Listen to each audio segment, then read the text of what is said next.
Bismillahirrahmanirrahim. Assalamualaikum warahmatullahi wabarakatuh. Perkenalkan, nama saya Isna Zira dari jurusan Teknik Biologi kelas C dengan nomor NIM 2281060077. Di sini saya diampu oleh Bapak Asep Mulyani MPD dan saya akan menjelaskan mengenai materi virus dan peranannya pada mata pelajaran biologi kelas 10.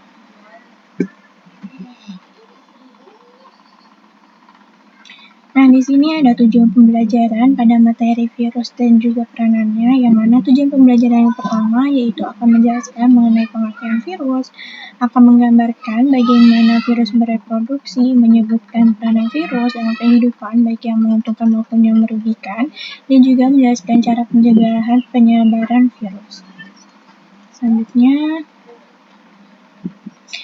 Selanjutnya itu teman-teman ada yang tahu nggak sih apa itu virus?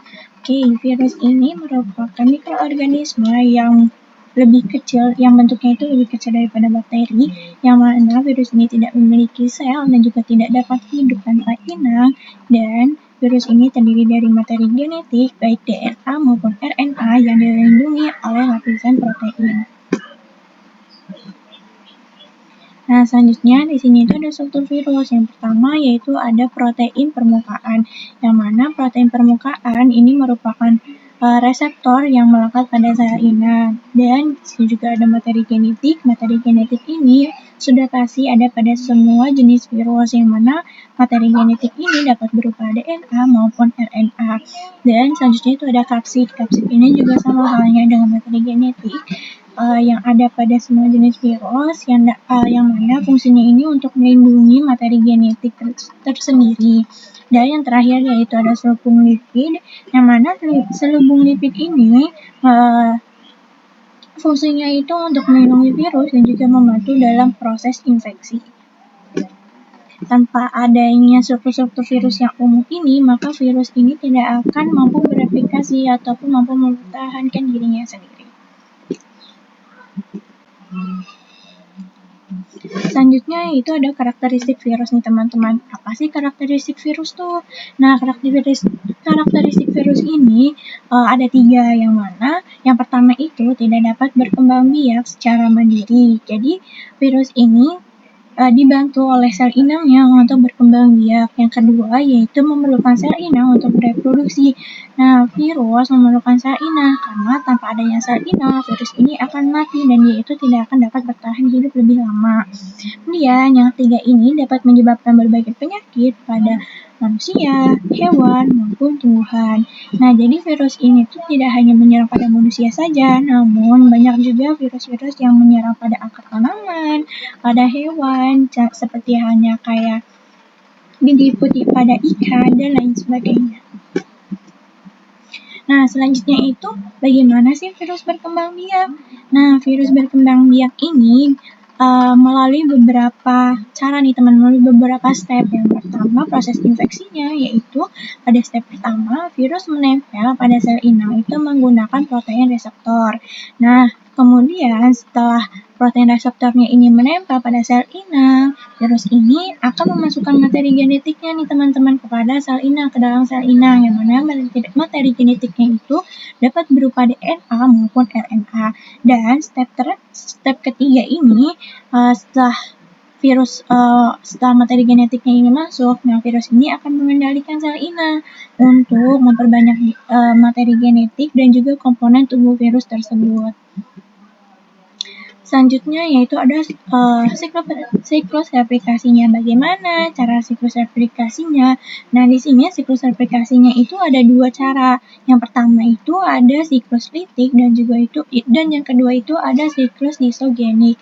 Yang mana siklus litik ini, virus ini dapat memperbanyak dirinya dan juga dapat merusak serta menghancurkan sel inang. Dan yang kedua ini siklus disogenik. Nah, siklus disogenik ini virus akan bersembunyi di dalam sel inang tanpa merusaknya. Namun pada siklus disogenik ini virus replikasinya ini dapat saja beralih kepada siklus litik ketika kondisi sel inangnya ini melemah. Jadi siklus lisogenik ini merupakan siklus yang panjang, sementara siklus litik ini merupakan siklus yang pendek pada virus. Selanjutnya yaitu ada peranan virus. Nah, peranan virus ini terbagi menjadi dua. Ada peranan virus yang menguntungkan dan juga ada peranan virus yang merugikan. Nah, peranan virus yang merugikan terlebih dahulu ya. Peranan virus yang merugikan ini ada 3. Saya mengambil 3 contoh. Yang mana yang pertama itu virusnya ini dapat menjadi agen penyebab penyakit pada manusia, hewan, dan juga tumbuhan. Seperti halnya kayak virus yang terserang pada alat pernapasan, pada sistem pernapasan, yaitu virus influenza. Nah, itu juga kan yang terjadi pada manusia.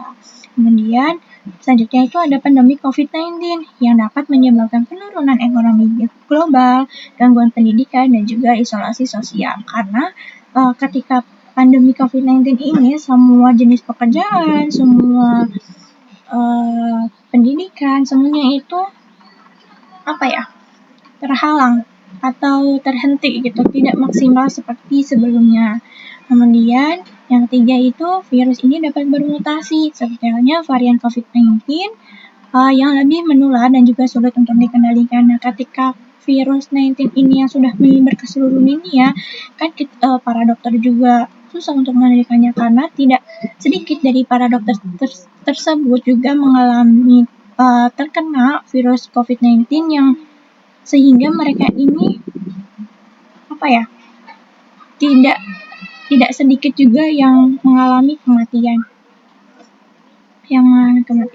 Kemudian selanjutnya itu ada peranan virus yang menguntungkan. Nah, peranan virus yang menguntungkan ini yang pertama itu ada virus dapat digunakan sebagai alat penting dalam penelitian medis dan bioteknologi, yang mana medis dan bioteknologinya ini itu seperti halnya kayak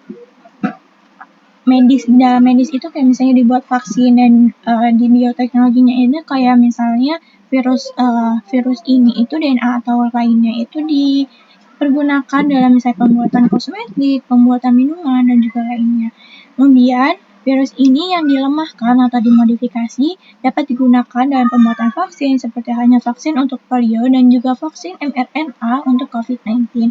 Nah, jadi saat adanya wabah penyakit COVID-19 ini,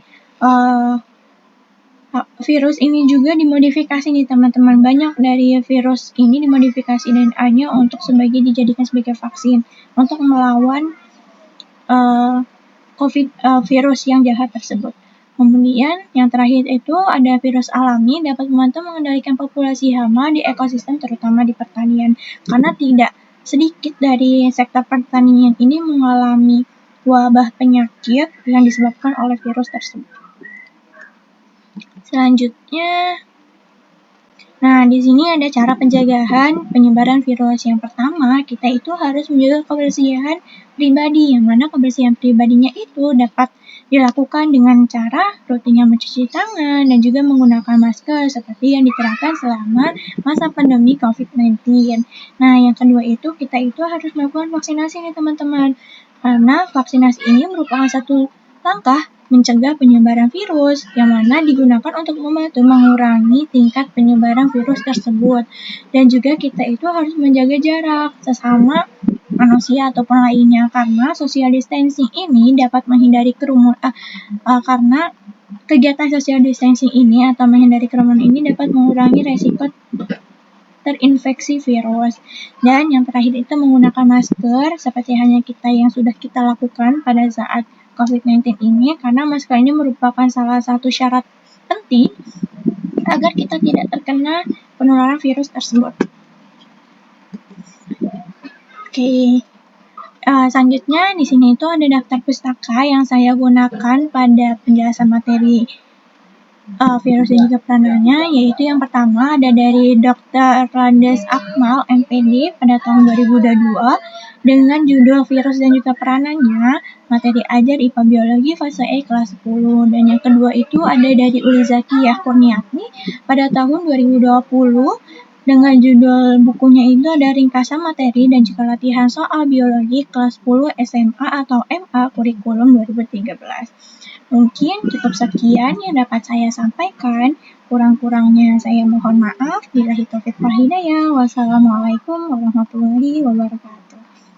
Terima kasih. Dadah.